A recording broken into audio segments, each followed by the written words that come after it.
Have you been thinking about painting your countertops in your kitchen or your bathroom? We have a great demo for you, but before we get started, I want to share this beautiful Taj Mahal Quartzite faux bundle with you. If you'll comment right now with the word details, it'll send you the link as well as the printable instructions on how to do this. I'm going to show you exactly how to do it if you stay with me right here. First off, let's talk about it just a minute. This is a warm countertop. We don't have any warm countertops compared to this one. This one starts off with our beautiful color called Sea Drift, and it's so easy to get this one to happen using our incredible faux paw. Even if you have zero art skills, this little tool makes it easy. So stay with me. I'm going to show you in a moment just how to do this. Let's just talk about what all it looks great with. I paired up some colors here as well as some different flooring tones, so you can see how good this is going to look with warm tones. If you're interested in this, again, comment details. It will send you that link. Here's some of the beautiful greens that it's going to look well with. We've paired them all up here for you. And I'll show you some more of these as we move along, and we'll talk about some more colors, even some hardware options here. All the gold tones coming back, as well as oil rub bronze, and even these rustic candles are all going to look excellent with this particular countertop. Even the golds, simply because, again, we're working on something warm, and even something as cute as this travertine piece here. So let's get started, and I'll just show you again the complete demo on how to do this. And we have the video already saved for you. If you comment details, it will send you the link to the product and, again, the printable instructions. So I've already gotten the base coat put on here, and again, this is the color Sea Drift. If you're getting the bundle, you're going to, of course, get our surface prep wipes. You're going to clean your countertop really, really well, concentrating around the sink area or any place in corners where you may have buildup or long-term just goo and settlement on a countertop. You don't want to paint over anything that's organic, like mold or any kind of a buildup. You're going to remove any silicone that you may have that's in a corner or in a groove or around the sink, particularly using a putty knife or X-Acto. Cut all that away, and then you'll replace that with clean, dry caulk once you're finished painting the countertop. So I want to get right into the meat of this because I don't want to lose you. I just want to show you how easy this is to get started. Using the brush and roll technique, I put down this first coat of Sea Drift. You're going to get this in a quart in the bundle. I'm showing you a pint here, but you are going to get a quart that's going to cover 140 square feet of countertop. That's a large countertop.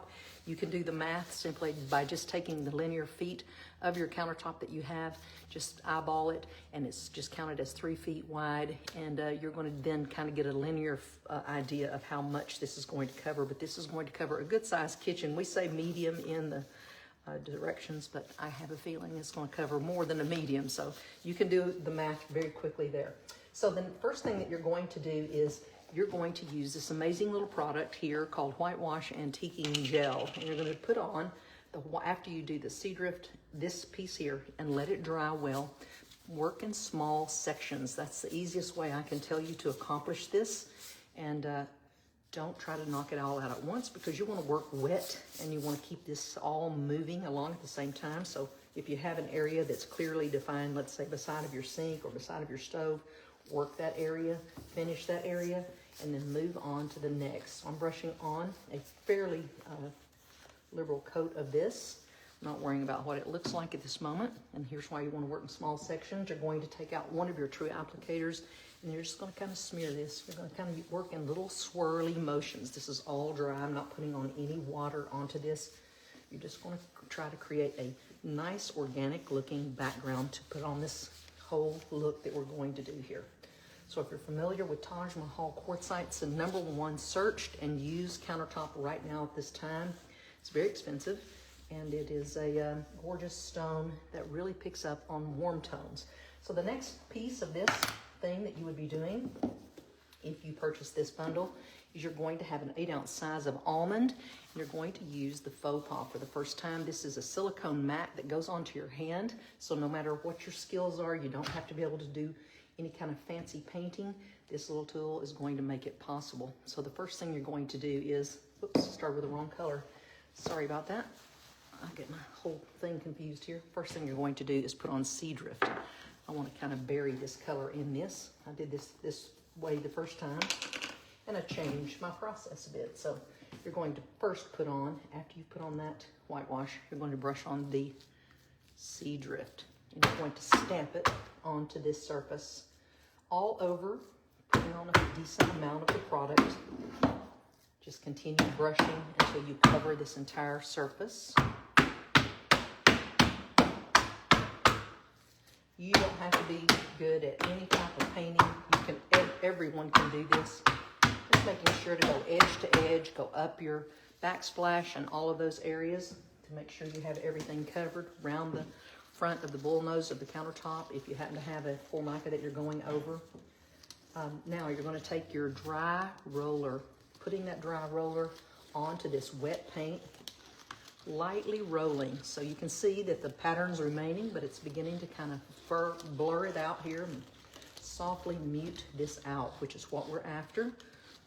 We want the detail, but we don't want it to be looking faux painted. All right, so slightly do that. Okay, now moving to the next step. Taking this same faux pas, just use a towel.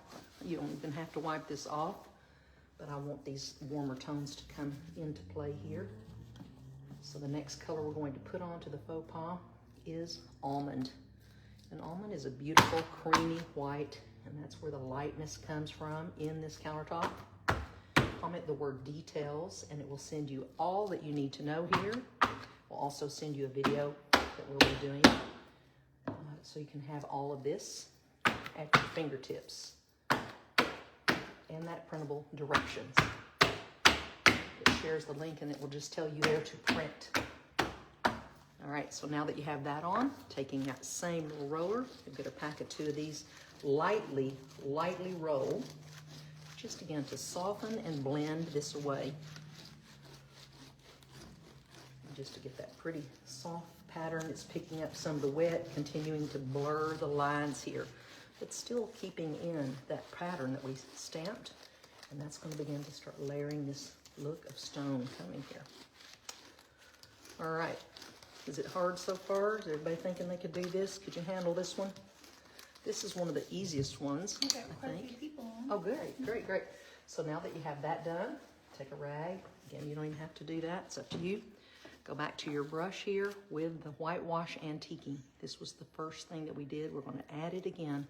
This is going to give us that pretty pop of white, and that's going to keep it looking fresh and clean. And this one, I say, put this on kind of like salt and pepper when you cook. You put on here as much as you want of this. Remember, this is a natural stone, and no matter what you do, you can't be wrong, because there are no wrongs and rights when you're creating this. You're creating your own unique pattern. So if you want it to lighten up a bit, you just put on a little more of this. If you want it to stay more intense in areas, that's up to you. Back to that roller again. Lightly roll through that. Just creating the soft little white specks that are going to come to life and make this have multiple tones and appear to be the real stone. I promise you. Dakota and I did a side-by-side of this with the real quartzite photos. You cannot tell it apart. And I'm going to pick this up so I can show it to you up close to the camera. So bear with me. There you go. Can you see down in there all those layers that we created using the faux pas? That's how simple and quick that is. And you do not have to be an artist or know one thing about creating faux looks. It's that simple. Now, once this is dry thoroughly for 24 hours, don't rush this process. You don't want to seal moisture into a countertop. You're going to then put on the water-resistant sealer. You're going to get that in a pint.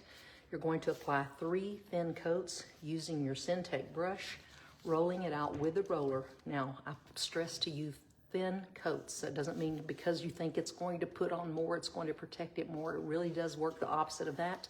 If you pool it or puddle it up, it's going to be yellow in those areas. So this is a product that's a thin coat process. Put that on, allow 1 hour in between. You're going to apply 3 coats, giving it that hour in between to dry before you put on the next layer. That's it. And then you're going to return to use, meaning you can use your kitchen sink, but just be careful getting it wet around the area, around the sink area, coffee pot and such. Will dry up anything that gets on it. You don't want to wet this for 72 hours. So meaning don't get water leaving it sitting on it for 72 hours because it might begin to soften the coating. So you don't want to mess up the artwork you just created. That doesn't mean you can't use it. So just know that you can go back to using your kitchen, but if you need that as an excuse to not cook, you can do that too. So that's up to you. that's up to you on your end. So I think it would be difficult to be without your kitchen sink, so you can certainly use it. And just note that you just be careful about sliding something on it. Let all these layers dry, so moisture is going to be in there. So just make sure you let all that have time to wick away and to dry out in the room. So I hope this is something you've enjoyed, and you can see a great use for this one. I'll show you some more colors with it because I want you to see the real version that we did here. And I'm gonna take my gloves off so I don't get paint on my samples. I'll show you some pretty colors up against this one. Just some quick examples here. This is the color Patina, brand new color for us. Look how beautiful that's going to look there. No matter what color you have on your floors, warm tones, tiles, woods, what have you. This is bone, really going to be beautiful with bone if you want that warmer look in your kitchen. Linen, same here, just another beautiful warm white. This is the color Tapestry, beautiful here, just gorgeous with that. I'm going fast here. This is Manor House, has just a bit more warmth to it, perfect combination with the Taj Mahal. This is almond, gorgeous with that. Of course, this does contain almonds, so naturally going to look great there. Now, on to some of the beautiful greens. Woodlands, perfect for that. Woodlands is a soft gray green, has a lot of cool tones in it, but this is a good sleeper. This one's going to work again in warm or cool tones, so it's going to look great with this countertop. This is simply sage. Again, got a little yellow undertones here, so it looks excellent with this particular countertop bundle. This is Crete, lots of yellows here, a lot of warmth, so perfect combination for Taj Mahal. On to Moss, another new color for us, gorgeous new earth tone, and really, really a beautiful, beautiful color that's going to pull out the greens in your room. Compared to, say, Woodlands, this really has green. Woodlands is kind of in the green family. If it's paired with other colors, it will make it come out. Envy, gorgeous. That's what these cabinets are right here behind us in this room, but this looks wonderful with Woodlands. And just for fun, put Indulgence in there. This is a new color for us as well. This is on the warm side of a, it's not a brown, it's not a gray, but it's somewhere in the middle, So it's really like our color Corinthian, so it plays well with warm and cool tones. And the next color is our beautiful new evergreen green. So this, we just did a post today in this one. Someone did a beautiful piece of furniture in that, so we're seeing posts now coming through in all of the new colors. And of course, if you're a little bit fun out there, you might choose to do the new color Paprika and even the new color Sedona here. So that's some colors that all work well with warm tones. And I hope this has helped you here. No matter what color of hardware you choose, you can see here, all going to look great, especially anything that picks up in that warmth. And hand me those flooring samples back. Oh, I got you. Let me just pair them back up here because I know I had a lot going here. So here is kind of a mid-tone and maybe an oak look. This is all vinyl flooring, obviously, but it does have wood stains on them. Here's a darker colored wood oak panel, and more back into a golden, more of a mid-tone here. So all of these are going to look excellent, and so many others too. Something I'm not showing you is a ceramic tile. There's so much out there in those golden tones and ceramics, and a perfect combination for this one. We've been lacking this one for a while, and I had found many different warmer tone countertops that I wanted to do a faux bundle for, but this particular one, when I spotted that one, I thought, wow, that is the home run right there, because it, again, it's the #1 searched countertop for right now, current color trends that are pointing toward Taj Mahal. So everyone out there building new homes and such, high-end homes, medium, whatever price point, everyone is looking for this one. So it is so versatile, and I hope you love it. So comment with the word details, detail plural, details with an S, either or word. She puts all in there just in case. But details is a way to get, again, the printable step-by-step instructions, as well as a link to the product bundle. And we'll be sharing a video in there of doing this particular countertop, and have that edited in that product link as well. So you'll have it all right at your fingertips. That way you feel confident enough to roll forward and do your countertops. And I hope you do. Tag me if you do, and let me know. And we'll look to see you guys a little bit later on. I'm going to be doing a lot of countertops this week, but this one will be the winner, I promise. We'll see you soon. Bye.